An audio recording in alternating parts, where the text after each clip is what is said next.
ओम अज्ञानतिमिरान्धस्य ज्ञानाञ्जनशलाकयः चक्षुरुन्मिलितं येन तस्मै श्रीगुरुवे नमः। हरे कृष्णा। आज गीता श्रृंखला के सत्र क्रमांक 295 में आप सभी भक्तों का हार्दिक स्वागत है।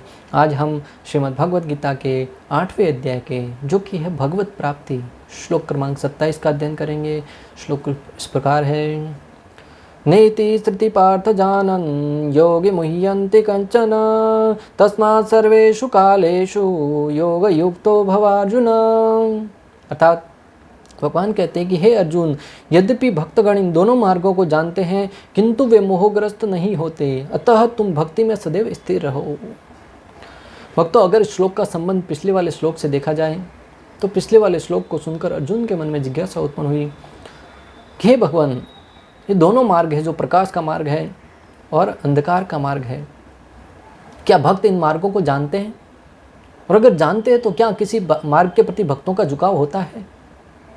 अर्जुन की ऐसी जिज्ञासा सुनकर अर्जुन ने मन ही मन ऐसी जिज्ञासा करी और भगवान श्री कृष्ण अर्जुन के हृदय की बात को जान गए और उनके उस जिज्ञासा को पूर्ण करते हुए यहाँ पर कह रहे हैं कि हे अर्जुन, यद्यपि भक्तगण इन दोनों मार्गों को जानते हैं किंतु वे मोहग्रस्त नहीं होते, अतः तुम भक्ति में सदैव स्थिर रहो। हालांकि भक्त उन दोनों मार्गों को जानते हैं परंतु फिर भी वो इन मार्गों की तरफ मोहग्रस्त नहीं होते, इसलिए तुम भी सदैव मेरी भक्ति में लगे रहो। अर्थात आप और हम सब के लिए आदेश है कि भक्ति मार्ग ही सर्वश्रेष्ठ है। इन दोनों पथों का ठीक ठीक ज्ञान होने से अर्थात यह समझने से कि प्रकाश का पथ मुक्त कराता है और धूम्र का पथ है आवृत्ति कराता है, मेरा भक्त मोहित नहीं होता। भगवान श्री कृष्ण कह रहे हैं कि जो प्रकाश का मार्ग है वो मुक्त कराता है और धूम्र का मार्ग है वो आवृत्ति अर्थात बार बार जन्म मृत्यु के चक्र में घुमाता रहता है। दोनों मार्गों को जानने के बाद भी मेरा भक्त है वो उनके प्रति मोहित नहीं होता। वह कर्म योग आदि की आवश्यकता में श्रद्धा नहीं रखता जो धूम्र के पथ पर ले जाने वाला होता है। जो भक्त है वो कर्म योग आदि में श्रद्धा नहीं रखता, जो धूम्र का मार्ग अर्थात आवागमन का मार्ग है उसमें उसको लेके जाता है। तो भक्त क्या करता है? भक्त है वो उन दोनों मार्गों को छोड़कर मात्र भगवान श्री कृष्ण की भक्ति में लगा रहता है। वह समाधि में स्थित रहता है ताकि वह दोबारा लौटकर न आए। भक्त क्या करता है? भक्त हमेशा समाधि में लगा रहता है ताकि लौट कर ना आना पड़े। समाधि से क्या अभिप्राय? यहाँ पे समाधि का अभिप्राय है कि हमेशा भगवान श्री कृष्ण का चिंतन करते हुए कर्म करना। अर्जुन ने समाधि में स्थित होकर युद्ध किया। क्या कोई व्यक्ति समाधि में बैठकर युद्ध कर सकता है? नहीं। परंतु यहाँ पे जिस समाधि की बात कर रहे हैं वो समाधि है भगवान श्री कृष्ण का चिंतन करना। प्रति क्षण प्रत्येक स्थिति में भगवान का चिंतन करते हुए अपने कार्यों को करना। भगवान ने अर्जुन को क्या कहा? तुम मेरा चिंतन करते हुए युद्ध करो। और यही समाधि की अवस्था है। जो व्यक्ति अपने भौतिक कार्यों को करते हुए भक्ति कार्यों में लगा होता है, भगवान का स्मरण करता हुआ चिंतन करता हुआ कार्य करता है, वह समाधि में स्थिर माना जाता है।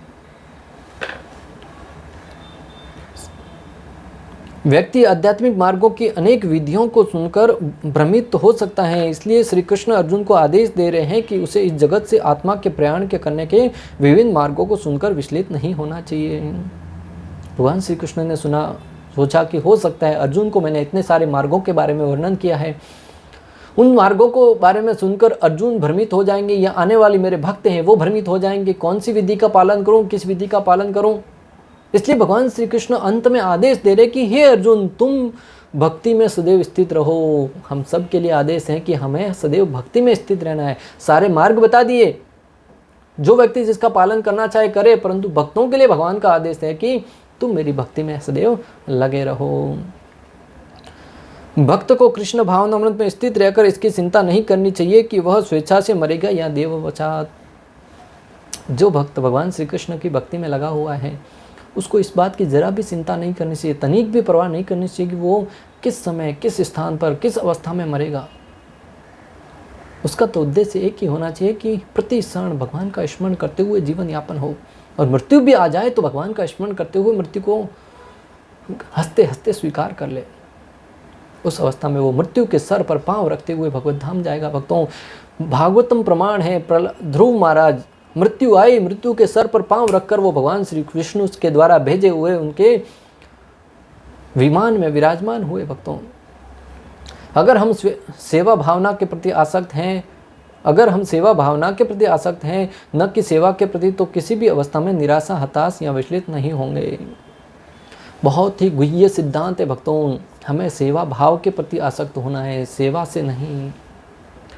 अगर व्यक्ति सेवा भाव के प्रति प्रेम करता है या सेवा भाव के प्रति आसक्त है, किसी विशेष सेवा से नहीं, तो वो किसी भी अवस्था में, किसी भी स्थिति में भगवान की सेवा करते हुए प्रतीत होगा। अगर आप किसी विशेष सेवा से आसक्त हैं तो हो सकता है वो सेवा आपसे छीन ली जाए और आप निराश हो जाएं, हताश हो जाएं, मेरे से ऐसी सेवा छीन ली गई। कोई व्यक्ति लेक्चर देता है, कथा करता है, किसी समय हो सकता है उसकी आवाज़ खराब हो जाए, हो सकता है उसके जीवन में ऐसी कुछ घटना घटे जिससे वो बोल ही नहीं पाए। अगर वो उस सेवा से आसक्त था कि नहीं मैं तो कथा ही करूँगा, तो वो निराश हो जाएगा, भक्ति कार्य छूट जाएगा। परंतु अगर उसने जीवन में ऐसा ठान रखा है कि नहीं, मैं किसी भी अवस्था में मात्र सेवा से आसक्त हूँ, तो वो उस अवस्था में भले कथा नहीं कर पा रहा है, कोई बात नहीं, किसी और सेवा करेगा, भक्तों को प्रसाद वितरण करेगा, पुस्तक वितरण करेगा, श्री कृष्ण के नाम का कीर्तन में लगा रहेगा, भगवान के नाम का जप करने में लगा रहेगा। तो यहाँ पे महत्वपूर्ण सिद्धांत ये है कि हमें सेवा भाव के प्रति आसक्त होना है, सेवा के प्रति नहीं। हनुमान जी का दृष्टांत आता है भक्तों।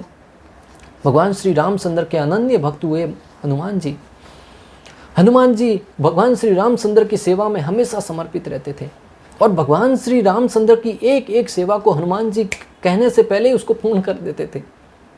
बाकी जो भी प्रभु श्री रामचंद्र के साथ रहने वाले थे, सुग्रीव जी है, माता सीता है, लक्ष्मण जी है, सब लोग हनुमान जी से ईर्ष्या करते थे कि हनुमान जी सब सेवा कर लेते, हमारे तो कुछ सेवा हमें तो मिलती नहीं है। एक दिन हनुमान जी कुछ काम से बाहर गए हुए थे, सब लोगों ने मिलकर मीटिंग करी और सब ने आपस में सेवा बांट ली। प्रभु श्री रामचंद्र को वस्त्र पहनाना, उनको आने से पहले आसन लगाना वगैरह वगैरह, सब सेवा आपस में बांट ली। हनुमान जी के लिए कोई सेवा नहीं छोड़ी। हनुमान जी आए, बोले मेरे लिए क्या सेवा है? बोले आपके लिए कोई सेवा बची ही नहीं है। हनुमान जी ने कहा कोई बात नहीं, जाके प्रभु श्री रामचंद्र के पास खड़े हो गए। जैसे ही प्रभु श्री रामचंद्र ने जमाई ली, तुरंत चुटकी बजाने लगे। दूसरों ने कहा ये सेवा किसी ने ली नहीं, कोई कर ही नहीं रहा तो मैंने कर लिया। बाकी सब विचार करने लगे कि जिसके अंदर सेवा करने का भाव हो, वो सेवा कहीं से भी निकाल लेता है। उसको सेवा दे या ना दे, वो सेवा करने का भाव होना चाहिए। और अगर सेवा करने का भाव नहीं है तो हम सेवा में अनेक प्रकार के बहाने निकालेंगे।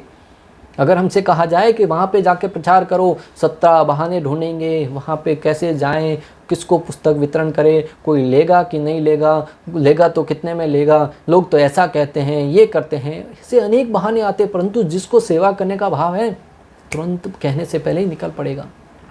वहाँ पे होना नहीं होना वो भगवान की कृपा है। और वही हनुमान जी जब भगवान श्री रामचंद्र थे, तब उनके महत्वपूर्ण सैनिक होते हुए उन्होंने युद्ध में हिस्सा लिया और रावण को धूल सटाई। युग परिवर्तित हुआ, श्री रामचंद्र भगवान श्री कृष्ण के रूप में अवतरित हुए। कुरुक्षेत्र का युद्ध स्थान भगवान श्री कृष्ण ने उस समय युद्ध के लिए अर्जुन को सुना। हनुमान जी तो इस धरती पर ही थे। हनुमान जी से क्या कहा गया? आप अर्जुन के रथ पर ध्वजा के रूप में आसीन हुई।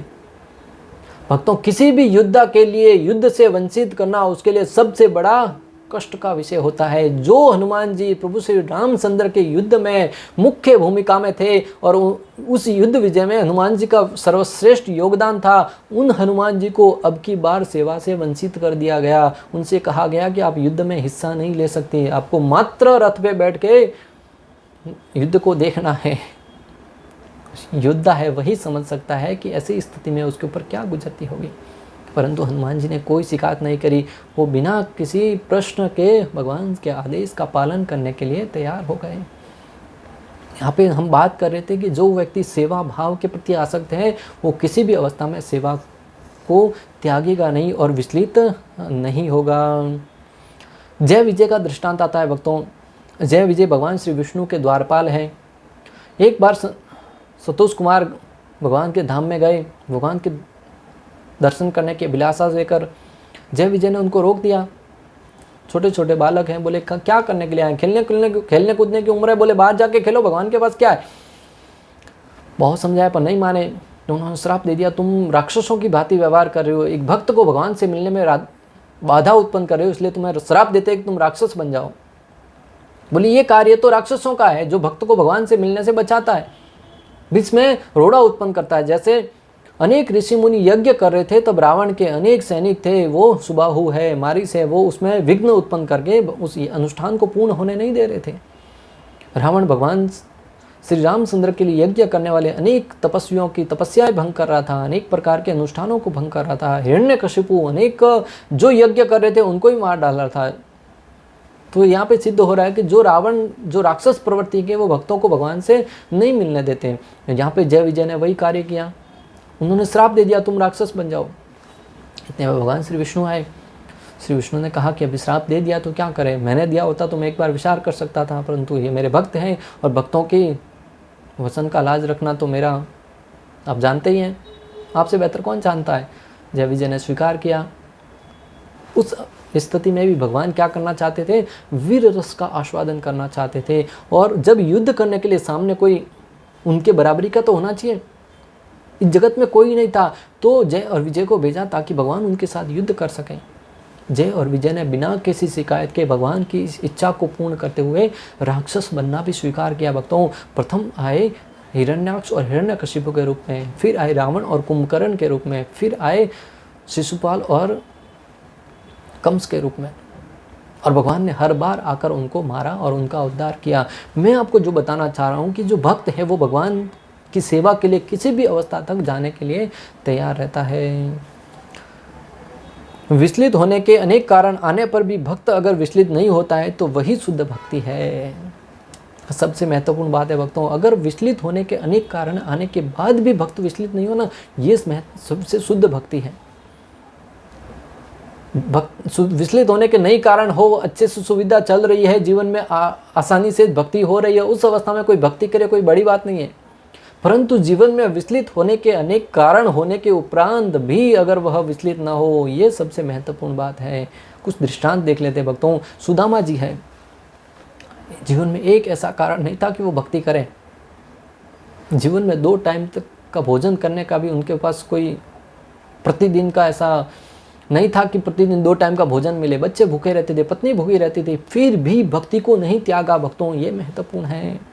पांडवों के जीवन को ले लीजिए, कितने कष्ट आए, कितने संकट आए, घर से निकाल दिया गया, जहर देकर मारने का प्रयास किया गया, उनके पूरे परिवार को अग्नि में जलाकर भस्म करने का प्रयास किया गया, उनके राज्य को छीन लिया गया, उनकी पत्नी के साथ दुर्व्यवहार किया गया, एक से बढ़ के एक उनके प्रति हिंसात्मक कार्य किए गए, फिर भी उन्होंने भगवान श्री कृष्ण को एक बार भी नहीं भुलाया। हमेशा श्री कृष्ण का स्मरण करते रहे, हमेशा श्री कृष्ण की भक्ति में लगे रहे। ये है शुद्ध भक्ति। भक्तों, प्रहलाद महाराज का दृष्टांत ले लीजिए। बचपन से लेके जब गर्भ में थे तब से उनके ऊपर आक्रमण चालू हुआ। प्रारंभ करा इंद्रदेव ने, उनकी माता कयाधु को घसीटते हुए स्वर्गलोक की तरफ लेके जा रहे थे। बोले कि ये राक्षस का बच्चा है, हिरण्यकशिपु का पुत्र राक्षस ही होगा, वो आगे चलकर हमारे लिए कष्टदायक होगा, इसलिए उसको गर्भ में ही मार देते हैं। तब नारद मुनि ने आकर उनको बचाया।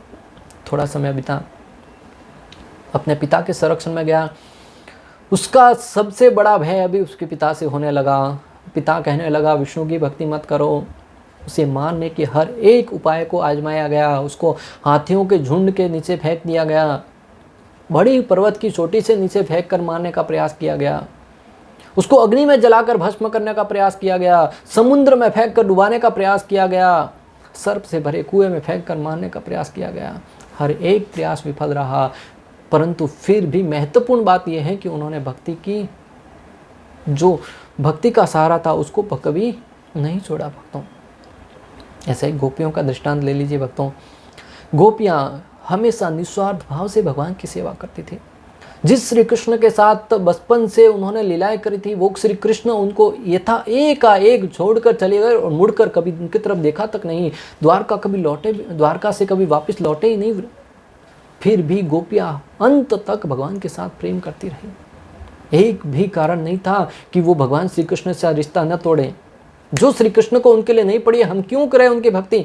आज जीवन में व्यक्ति अगर किसी को एक बार भी अगर उनकी तरफ नहीं देखे ना, वो तुरंत कह देता उसको नहीं पड़ी तो मेरे को क्या है, मैं भी बात नहीं करूंगा उससे। परंतु गोपियां ने श्री कृष्ण के साथ अविचलित भाव से प्रेम पूर्वक उनकी सेवा करती रही, भक्ति करती रही। यह है शुद्ध भक्ति। जब ऐसा स्तर आ जाए ना भक्तों, भक्ति से छूटने के अनेक कारण होते हुए भी अगर व्यक्ति भक्ति कार्यों को में लगा रहे ना, तब समझना चाहिए कि हम शुद्ध भक्त हैं। जो भक्त निस्वार्थ भाव से भगवान की सेवा करता है उस पर निश्चित रूप से भगवान की कृपा होती है। वरना हमारे जीवन में थोड़े से संकट आते हैं, कष्ट आते हैं, हम कहते हैं कि अरे मैंने भगवान की भक्ति करी, बदले में मिला क्या? यही कष्ट, यही संकट, यही दुख, यही जीवन में था क्या? यही भक्ति का सहारा है, नहीं करनी मुझे भक्ति। परंतु जो व्यक्ति निस्वार्थ भाव से भगवान श्री कृष्ण की भक्ति में लगा रहता है ना, उसके जीवन में भगवान श्री कृष्ण निश्चित रूप से कृपा करते हैं। भागवतम प्रमाण है भक्तों 1.9.22 में इसका वर्णन करते हुए भीष्म पितामह कहते हैं, तथापेत कांत भक्तेषु पच्य भूपानुकंपितम यन्मेषु सत्य सदत साक्षात कृष्णो दर्शनमागत। सबों पर समान रूप से दयालु होते हुए भी वे अब कृपा पूर्वक मेरे समक्ष आए हैं जब मैं मेरे जीवन का अंत कर रहा हूँ, क्योंकि मैं उनका अनन्य सेवक हूँ। भीष्म पितामह कहते हैं कि जो श्री कृष्ण है वो मुझ पर अहेतु की कृपा करने के लिए जब मैं मेरे शरीर का अंत कर रहा हूँ, मेरे सामने खड़े हैं। क्यों? क्योंकि मैं उनका अनन्य भक्त हूँ। भक्त को कृष्ण भावनामृत दृढ़ता पूर्वक स्थित रहकर हरे कृष्ण का जप करना चाहिए। उसे यह जान लेना चाहिए कि इन दोनों मार्गों में किसी की भी चिंता करना कष्टदायक है। एक भक्त को चाहिए कि वो निरंतर कृष्ण भावनामृत में रहकर मात्र कृष्ण के नाम का उच्चारण करे, हरे कृष्णा कृष्ण कृष्णा हरे हरे, हरे राम राम राम हरे हरे। भक्ति भाव से भगवान का भजन करता रहे। उसे ये समझना चाहिए कि दोनों मार्ग है, जो प्रकाश का हो या अंधकार का हो, दोनों कष्टदायक है। मात्र भक्ति का मार्ग है वही सुलभ है और सरल है।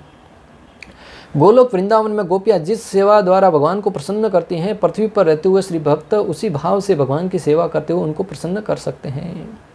गोलोक धाम में गोपियाँ जिस भाव से भगवान की सेवा करते हैं, हम इस पृथ्वी पर रहते हुए भी भगवान की सेवा कर सकते हैं। गोपियाँ भगवान के लिए फूल तोड़ती हैं, बगीचे उगाती हैं, भगवान के लिए अनेक प्रकार के मालाएं बनाती हैं। हम इस जगत में रहते हुए भी भगवान के लिए फूलों की माला बना सकते हैं, बगीचे उगा सकते हैं। हर एक सेवा जो गोपियाँ करती है हम कर सकते हैं। तो यहाँ पे भी हमारे लिए गोलोक धाम हो जाएगा। हम जो सेवा कर रहे हैं उनके महत्व को नहीं समझने के कारण इसे हल्के में लेते हैं, जैसे गौ सेवा, भगवान के लिए भोग बनाना, हार बनाना, भक्तों की सेवा आदि। हम जो सेवा कर रहे हैं उसकी सेवा की दिव्यता को नहीं जानने के कारण हम उस सेवा को हल्के में ले लेते हैं। जैसे हम गौ सेवा कर रहे हैं, गोपियाँ गोलोक में क्या कर रही हैं? गायों की सेवा कर रहे हैं। श्री कृष्ण क्या कर रहे हैं? गायों की सेवा कर रहे हैं। हम यहाँ पर भगवान के लिए भोग बना रहे हैं, गोपियाँ क्या करते हैं? वही तो कर रहे हैं। हम भगवान के लिए हार बनाते हैं, वो क्या करते हैं? वही तो कर रहे हैं। हम जो सेवा कर रहे हैं गोपियाँ भी वही सेवा कर रही हैं। तो फिर हम उस सेवा की दिव्यता को नहीं जानने के कारण हम उसको हल्के में ले लेते हैं कि मैं तो भगवान के लिए कुछ नहीं कर रहा। श्री कृष्ण के लिए जीवन समर्पित करके हम उन पर एहसान नहीं कर रहे, बल्कि जीवन समर्पित करने का मौका दिया जा रहा है, यह हम पर एहसान है। आचार्यगण बहुत ही सुंदर लिखते हैं भक्तों कि हम जीवन भगवान श्री कृष्ण की सेवा के लिए समर्पित कर रहे हैं। इसमें कोई उन पर एहसान नहीं कर रहे हैं, बल्कि हमें जीवन समर्पित करने का अवसर प्रदान किया जा रहा है, ये हम पर एहसान किया जा रहा है। भगवान श्री कृष्ण अगर किसी भक्त पर एहसान कर रहे हैं कि उसको भक्ति में लगा रहे हैं, तो यह हम पर सबसे बड़ा एहसान है। क्योंकि जगत में अनन्य लोग हैं जो भगवान की सेवा करने के लिए लालायित हैं, परंतु फिर भी अगर भगवान हमारे से सेवा स्वीकार कर रहे हैं, इसका अर्थ है कि भगवान ने हम पर कृपा करी है। वरना भगवान की सेवा के लिए तो हजारों लक्ष्मियां हमेशा लाइन में खड़ी रहती हैं। ब्रह्म संहिता प्रमाण भक्तों, लक्ष्मी सहस्त्र शतसम रसेवे मानम, कि हजारों लक्ष्मियां भगवान की सेवा करने के लिए लालायित हैं। क्योंकि हमें किसी न किसी को तो जीवन समर्पित करना होगा। अगर हम भगवान श्री कृष्ण को जीवन समर्पित नहीं करेंगे तो किसी न किसी को तो जीवन समर्पित करना होगा, चाहे वो हमारा परिवार हो, चाहे हमारे भौतिक जगत में माया हो, या हमारे स्वयं के जीवन में किसी न किसी के नौकरी करना हो, किसी न किसी को तो हमें जीवन समर्पित करना ही पड़ेगा। और अगर उस अवस्था में हम भगवान को जीवन समर्पित कर दे तो हमारे जीवन का सबसे बड़ा उत्कृष्ट कार्य है, सबसे सर्वश्रेष्ठ कार्य है। कृष्ण भावनामृत पर तल्लीन होने की सर्वोत्तम विधि यही है कि भगवान की सेवा में सदैव रत रहा जाए। इससे भगवत धाम का मार्ग स्वतः सुगम, सुनिश्चित तथा सीधा होगा। कृष्ण भावनामृत में तल्लीन होने का सबसे सरल तरीका यह है कि हमेशा भगवान श्री कृष्ण की भक्ति में लगा रहकर, भगवान श्री कृष्ण की सेवा में समर्पित रहकर हम भगवान को सेवा करते रहें। इस श्लोक का योग युक्त शब्द विशेष रूप से महत्वपूर्ण है। जो योग में स्थिर है वह अपनी सभी गतिविधियों में निरंतर कृष्ण भावनामृत में रत रहता है। जो व्यक्ति अपनी सभी गतिविधियों में निरंतर कृष्ण भावनामृत में रत रहता है वो भगवान की विशेष सेवा करता हुआ प्रतीत होता है। श्रील रूप गोस्वामी का उपदेश है, अनासक्तस्य विषयान यथा अहम उपयत। मनुष्य को सांसारिक कार्यों से अनासक्त रहकर कृष्ण भावनामृत में सब कुछ करना चाहिए। रूप गोस्वामी कहते हैं कि मनुष्य को चाहिए कि वो भौतिक संसार के अनेक विषयों के प्रति आसक्त होने के बजाय उनसे अनासक्त होकर भगवान श्री कृष्ण की सेवा के लिए हर एक कार्य को करते रहना चाहिए। इस विधि से जिसे योग युक्त वैराग्य कहते हैं मनुष्य सिद्धि प्राप्त करता है। इस विधि से जिसे युक्त वैराग्य कहते हैं, एक होता है मरकट वैराग्य, एक होता है युक्त वैराग्य। मरकट वैराग्य का अर्थ है कि व्यक्ति अनेक प्रकार की सुख सुविधाएं होते हुए कोई धन दे रहा है उसको त्याग देता है, कोई सुविधा प्राप्त हो रही है उसको त्याग देता है, किसी स्थान पर जाने के लिए गाड़ी मिल रही है उसको त्याग के चल के जाता है, उसको कहते हैं मरकट वैराग्य। और युक्त वैराग्य अर्थात उन सारी की सारी वस्तुओं का उपयोग करते हुए भगवान की सेवा में लगाना। धन प्राप्त हो रहा है उसको धन लीजिए, मना मत कीजिए, उस धन को उपयोग करना है कृष्ण की सेवा में। धन कमाना बुरी बात नहीं है, परंतु धन कहाँ पे उपयोग करें ये महत्वपूर्ण है। अगर आपको एक स्थान से दूसरे स्थान पर लेके जाने के लिए गाड़ी आ रही है तो आप उसको ठुकरा देंगे कि नहीं मैं तो चल के आऊँगा। दूसरे स्थान पहुँचने कितने समय लगेगा और चल के जाकर आप कितने लोगों का उद्धार कर पाएंगे, कितने लोगों को प्रचार कर पाएंगे। श्रील प्रभुपाद जी से एक बार किसी ने पूछा कि आप बड़े बड़े फ्लाइटों में क्यों घूमते हैं, जबकि एक सन्यासी के लिए तो समुद्र को लांघना वर्जित है। प्रभुपाद जी कहते हैं कि आज के लोग, कलयुग के लोग नरक की तरफ बड़ी तेजी से प्रगति कर रहे हैं। उनको अगर मैं फ्लाइट में बैठकर उनका पीछा नहीं करूंगा तो वो बहुत दूर निकल जाएंगे मुझसे। इसके लिए उनको पकड़ने के लिए मुझे भी विमान में बैठना पड़ रहा है। तो महत्वपूर्ण ये है कि हम सेवा करें श्री कृष्ण की, ये नहीं कि हम कैसे करें। हमें सेवा करनी है ये न केंद्र प्रकार न किसी भी भाव से करें, लेकिन युक्त वैराग्य के द्वारा सारी वस्तुओं का उपयोग करते हुए कृष्ण की सेवा में लगाना। अतः ये भक्त कभी इन वर्णनों से विचलित नहीं होता, क्योंकि वह जानता रहता है कि भक्ति के कारण भगवत धाम तक का उसका प्रयाण सुनिश्चित है।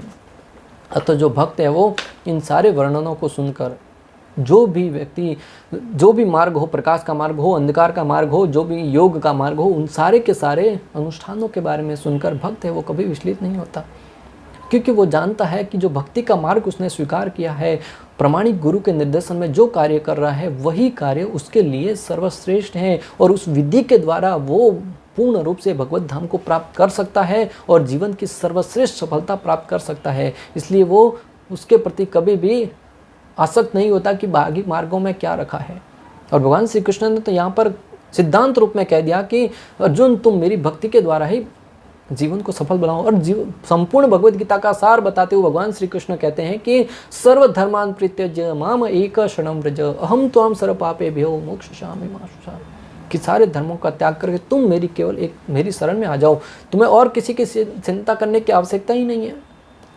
इस प्रकार अगर कोई व्यक्ति सारे के सारे कर्तव्यों को त्याग कर, सारे कार्यों को छोड़कर मात्र श्री कृष्ण की शरण में आता है और उनकी सेवा करता है, परिवार में रहते हुए, समाज में रहते हुए, धन कमाते हुए, जो भी कार्य करते हुए, परंतु शर्त यह है कि श्री कृष्ण को कभी नहीं भूलना है, उस अवस्था में वो परम गति अर्थात भगवत धाम को प्राप्त करेगा। इस प्रकार श्लोक क्रमांक 27 का भक्ति वेदांत तात्पर्य पूर्ण हुआ। अंत तक हमारे साथ बने रहने के लिए आप सभी का हृदयपूर्वक, प्रेम पूर्वक बहुत बहुत धन्यवाद।